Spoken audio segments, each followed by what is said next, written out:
안녕하세요. 이번 시간에는 유형자산부터 하겠습니다. 자, 이번 시간에 배워야 될 얘기는 유형자산의 특징과 유형자산을 인식하는 기준, 그 다음에 유형자산에는 뭐가 있는지 분류 보시고요. 유형자산의 취득원가를 계산하는 방법, 여러 가지 방식에 따라서 배우도록 하겠습니다.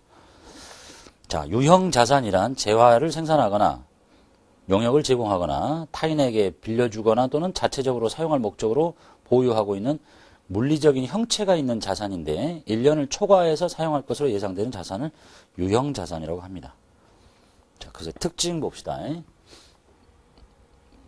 특징은 첫 번째, 영업활동에 사용할 목적으로 가지고 있는 자산이에요. 영업활동에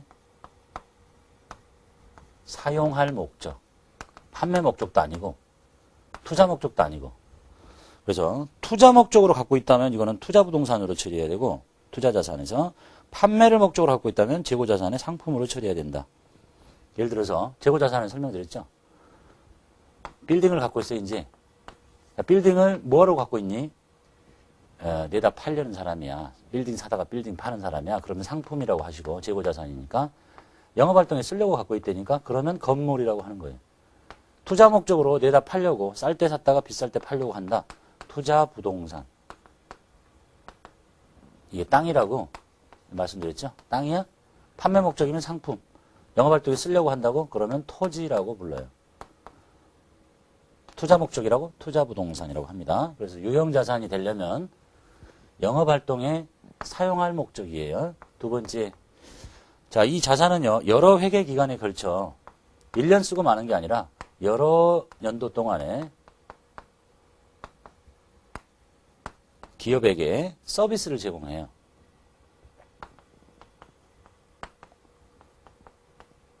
미래 용역 잠재력을 갖고 있는 자산.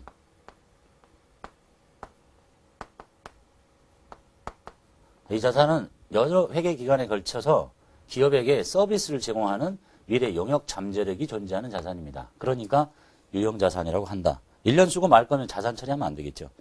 따라서 이 용역 잠재력이 소모되는 형태를 계산을 해가지고 비용인 감가상각비라고 하게 됩니다. 취득할 때는 자산, 그리고 이 소모된 용역 잠재력을 비용인 감가상각으로 인식하게 됩니다. 따라서 내용연수가 1년이 안 되는 공구, 기구, 비품은 유형자산으로 분류지 하지 않고 그냥 바로 비용 처리하면 되겠다. 세 번째가 물리적인 형체가 존재합니다.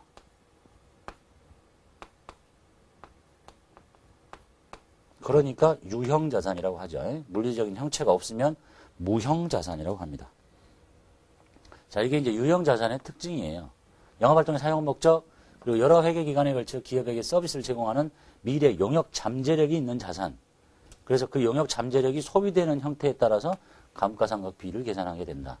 그리고 물리적인 형체가 있다. 그 다음에 인식 기준 한번 봐두십시다. 자, 유형자산 인식이라는 얘기는 유형자산으로 장부에 기록할 수 있는 조건이 뭐냐, 기준이 뭐냐. 자산으로부터 발생하는 미래 경제적 효익이 기업에게 유입될 가능성이 매우 높아야 되고, 그 자산의 원가를 신뢰성 있게 측정할 수 있어야 장부에 기록할 수 있다. 그 원가가 측정이 안 되면 장부에 기록할 수가 없는 것이고, 그 다음에 미래 경제적 효익이 없으면 그건 자산이 될 수 없는 것이고, 그 다음에 분류 보십시다. 요거 정도는 뭐 회계 1급에서 다 배웠던 거죠. 처음에 토지,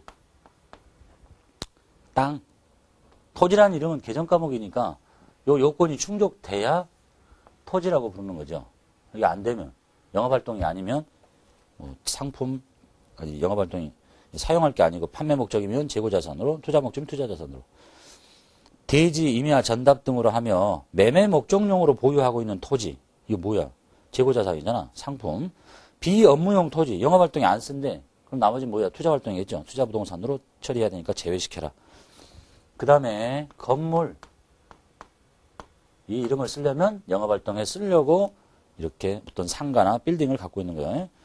영업활동에 사용되고 있는 점포, 창고, 사무소, 공장 등의 건물과 그런 건물 등하고 그 건물들의 부속 설비 있죠. 냉, 난방, 전기, 통신 및 기타 건물 부속 설비를 포함해서 이 건물의 부속 설비, 전기, 통신 설비 이런 것들 따로 무슨 계정을 잡는 게 아니라 그걸 다 묶어서 건물이라고 한다. 이런 얘기네요. 그 다음에 세 번째, 구축물. 자기의 영업활동을 위해서 사용하는 땅 위에, 토지 위에 정착된 건물을 뺀 나머지 걸 다 구축물이라고 그래요. 뭐 교량, 궤도, 갱도, 정원 설비, 기타 토목 설비. 그 다음에 네 번째, 기계장치. 제품의 제조, 생산을 위해 사용하는 기계예요. 기계장치는 뭐라고요? 기계처럼 생겼다고 다 기계가 아니야. 제품을 생산하거나 제조하거나 이럴 때 쓰는 걸 보고 기계장치라 그래. 그래서 뭐 회계의 1급인가요? 직원은 복리후생을 위해서 노래방 기계를 샀대요. 노래방 기계가 기계장치야? 노래방 기계로 뭘 만들어? 예? 아니죠. 저런 것들은 그냥 비품 처리하시면 돼요. 그 다음에 뭐 운송설비라든지 기타 부속설비를 기계장치라고 합니다. 그 다음에 다섯 번째, 건설 중인 자산. 노래방 기계는 기계가 아니야. 자, 유형자산의 건설을 위해서 내가 유형자산을 직접 만든다. 그때 들어간 재료비, 노무비, 경비 또는 유형자산을 밖에서 차온다. 그러면 지출된 계약금이나 중도금을 말합니다. 이 건설 중인 자산은 유형자산의 취득을 위해서 취득 완료 시까지 지출된 금액을 처리하는 임시계정이고 취득이 완료되면 본계정으로 돌립니다. 이건 이제 선급금하고 같은 개념이죠. 뭐 건물을 지어달라고 계속 돈을 줘. 이렇게. 그러면 선급금을 쓰는 게 아니라 건설 중인 자산 이렇게 계속 하다가 자 완공이 됐네요. 또는 건물 내지는 기계가 완성이 되면 본 계정으로 다 돌려야 되겠죠. 건설 중인 자산 싹 빼고 건물이면 건물 이렇게 기계면 기계장치 이렇게 쓰면 되겠네요. 자, 그 다음에 기타의 유형자산 요거 이외에 차량 운반구, 선박, 비품, 공구기구 등이 있다. 자, 이런 유형자산의 과목은 업종의 특성을 반영해서 새로 만들어서 쓸 수도 있고요. 통합해서 쓸 수도 있습니다.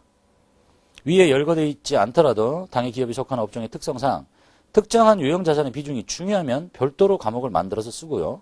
중요하지 않으면 통합해서 적절한 과목으로 표시할 수도 있습니다. 예를 들면 대한항공의 항공기. 여기 없잖아. 항공기를 기계장치라고 부르기 좀 그렇지. 항공기가 돌아다니면서 뭘 만들어내는 건 아니니까. 그냥 항공기를 만들었으면 되고 해운회사의 선박을 만들었으면 됩니다. 반면에 기계장치의 비중이 중요하지 않은 서비스 업종의 경우에는 기계장치라고 하지 않고 기타의 유형자산으로 분류할 수도 있다. 서비스 업종 중에 뭐 커피를 제조해서 파는 사람들은 그런 걸 기계라고 할 수도 있겠죠. 커피 제조기. 근데 그게 별로 금액이 중요하지 않으니까 그냥 기타의 유형자산을 분류할 수도 있다. 이름만 봐두시면 되겠고. 7월 1일 산업은행의 공장 건물 신축에 직접 사용된 대출금에 대한 상반기 이자 100만 원이 보통예금 계좌에서 이체됩니다. 일단 보통예금에 돈이 나가는 건 알겠죠? 공장 건물 신축에 직접 사용된 대출금에 이자가 나갔다. 그리고 이 공장 건물의 착공은 올해 1월 달이고 준공은 내년이다. 즉 건설 중인 자산이라는 얘기를 하고 있는 거네요. 이론 시간에 배우셨죠? 금융비용의 자본화. 반드시 그렇게 해야 되는 건 아니지만 자산의 원가에 가산할 수도 있다라는 얘기입니다.